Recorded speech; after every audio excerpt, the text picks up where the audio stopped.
Hola, buenas tardes. Les voy a hablar sobre lo que es el régimen de supervisión financiera. Pero antes de entrar a conocer este tema es importante acordarnos que existe la Superintendencia de Bancos. Este es un órgano de banca central que es eminentemente técnico y actúa bajo la dirección de la Junta Monetaria. Este ejerce la vigilancia e inspección del Banco de Guatemala, bancos, sociedades financieras, instituciones de crédito, entidades afianzadoras, de seguros, almacenes generales de depósito, casas de cambio, grupos financieros y empresas controladoras de grupos financieros y otras instituciones. En la Ley de Bancos y Grupos Financieros habla sobre el régimen especial y sus efectos, específicamente en el artículo 77, el que indica que todo proceso de cualquier naturaleza o medida cautelar que se promueva contra el banco o la sociedad financiera de que se trate quedará en suspenso.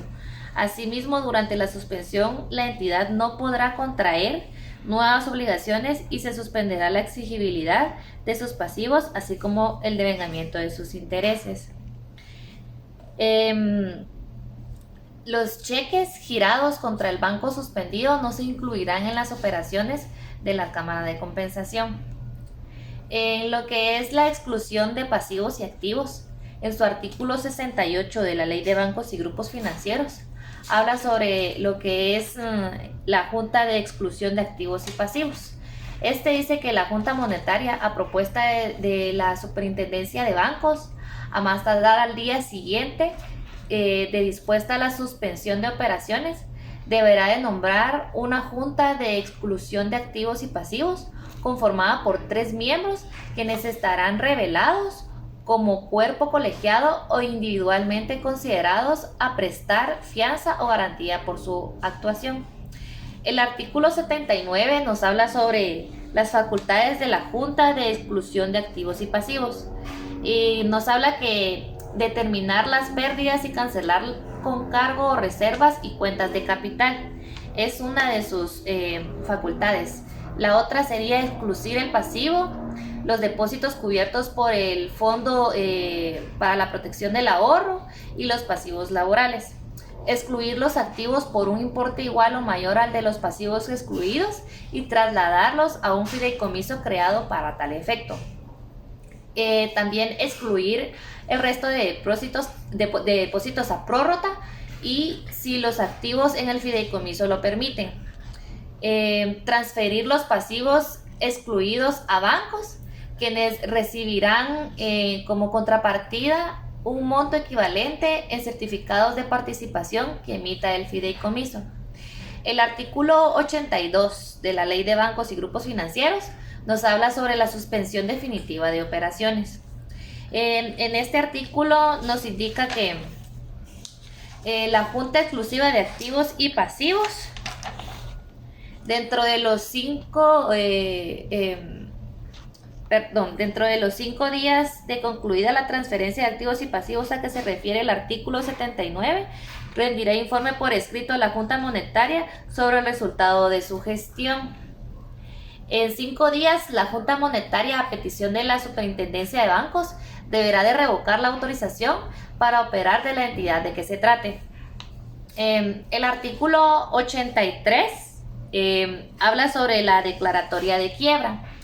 Esto lo encontramos siempre en la Ley de Bancos y Grupos Financieros. Este indica que la Junta Monetaria, dentro del plazo de 15 días de recibido el informe de la Junta de Exclusión de Activos y Pasivos, esta instruirá a la Superintendencia de Bancos para que solicite a un juzgado de primera instancia del ramo civil la declaratoria de quiebra de la entidad de que se trate. El juzgado que conozca de tal solicitud deberá de resolver la declaratoria de quiebra de la que referimos dentro del plazo de 5 días, contado a partir del día en que reciba dicha solicitud.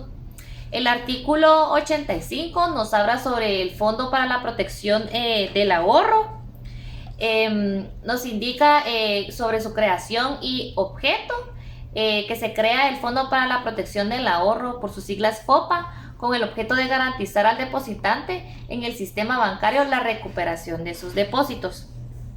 El artículo 86 nos habla sobre las fuentes de financiamiento y nos indica que las fuentes de financiamiento del Fondo para la Protección del Ahorro estarán constituidas por las cuotas que obligatoriamente deberán aportar las personas, los rendimientos de inversiones, los recursos en efectivo que se obtengan en virtud del procedimiento de liquidación, los recursos en efectivo que se obtengan en la venta de los activos que le hubieran sido adjudicados. En el artículo 87 de la Ley de Bancos y Grupos Financieros encontramos lo que es la cobertura que tiene el FOPA o el Fondo de Protección para el Ahorro. Este indica que el protección cubrirá hasta un monto de 20,000 quetzales o su equivalente en moneda extranjera por persona individual o jurídica que tenga depósitos constituidos en un banco privado nacional o sucursal del extranjero. Entre los casos especiales que encontramos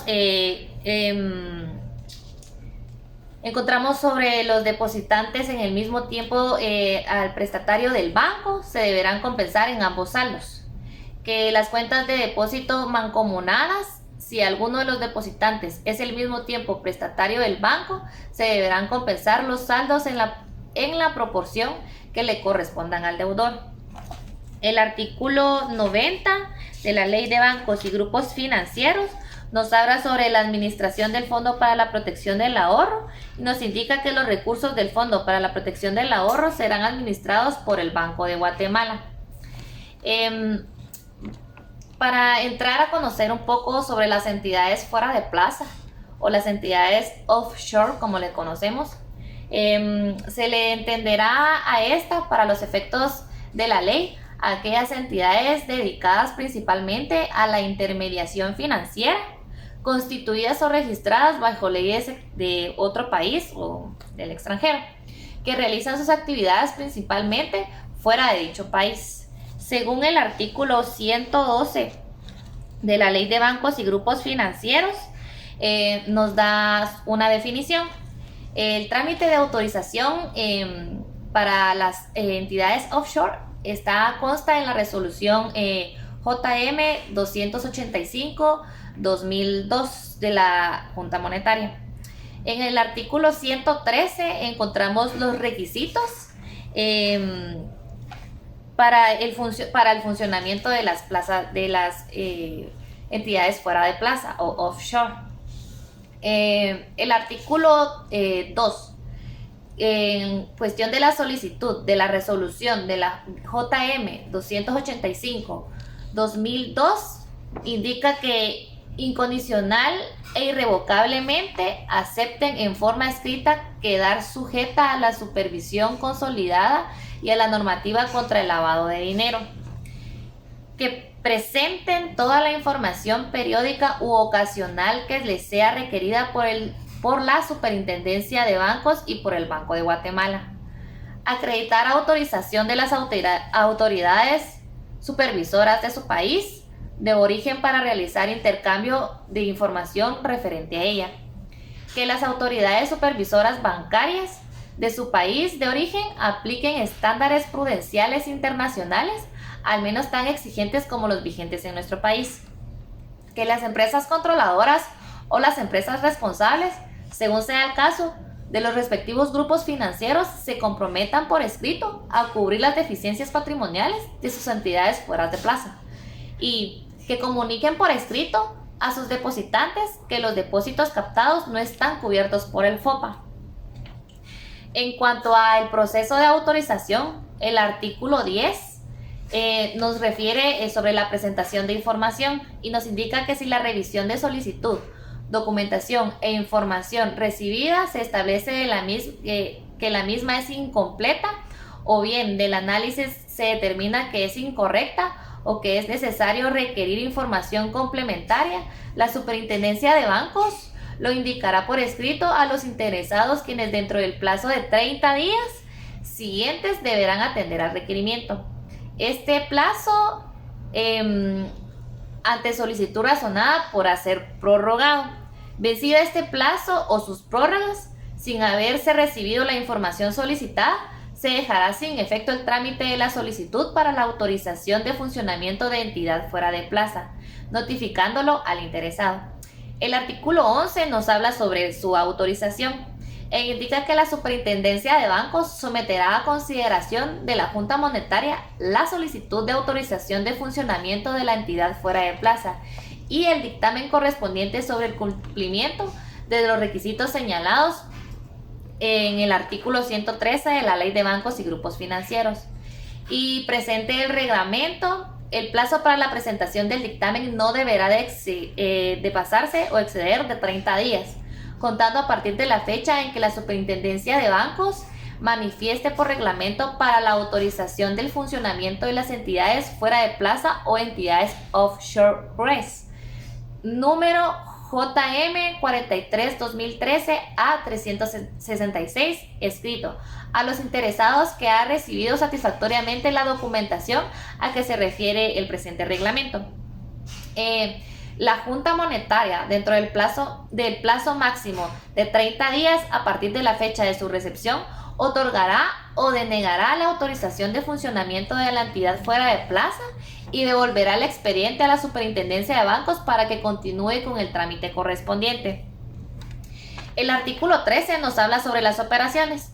Las entidades fuera de plaza podrán realizar en Guatemala únicamente en moneda extranjera las operaciones que les permita realizar la licencia que les haya sido extendida en el país de su constitución a que sean legalmente permitidas en Guatemala. El artículo 14 nos habla sobre las cuentas de depósito y nos indica que las entidades fuera de plaza o entidades offshore no podrán aperturar cuentas de depósito por montos menores a los $10,000 de los Estados Unidos de América o su equivalente en otra moneda. Asimismo, el saldo promedio mensual de estas cuentas no podrá ser menor a dicho monto. En caso la cuenta registre un saldo promedio inferior al indicado durante 2 meses consecutivos, la entidad deberá cancelar dicha cuenta, lo que deberá informársele por escrito al depositante dentro del plazo de 5 días, contado a partir del día siguiente de transcurridos los 2 meses indicados. Se exceptúa de este requisito las cuentas de depósito de carácter operativo, de ahorro o monetarias que se constituyan con el objeto exclusivo de acreditar intereses generados por depósitos a plazo constituidos en la entidad fuera de plaza o entidades offshore, o reglamento para la autorización de funcionamiento de las entidades fuera de plaza, entidades offshore, que es la resolución JM 43-2013 a 367. B. Indica que debitar en forma automáticamente el pago del capital e intereses de crédito otorgados por la entidad fuera de plaza o entidad offshore, siempre que el monto original de dichos créditos sea superior a $50,000 de los Estados Unidos de América o su equivalente en otra moneda.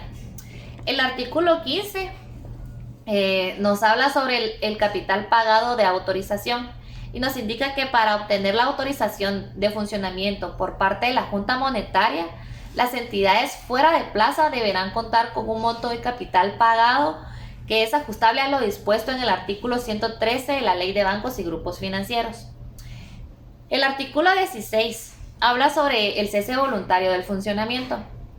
Este nos indica que las entidades fuera de plaza podrán cerrar sus operaciones en Guatemala con autorización de la Junta Monetaria previo dictamen de la Superintendencia de Bancos, siempre que la entidad haya solventado sus obligaciones en el país. Una vez autorizado el cese de operaciones por la Junta Monetaria, la entidad fuera de plaza quedará separada del grupo financiero del que se trate. Esta es mi exposición y muchas gracias.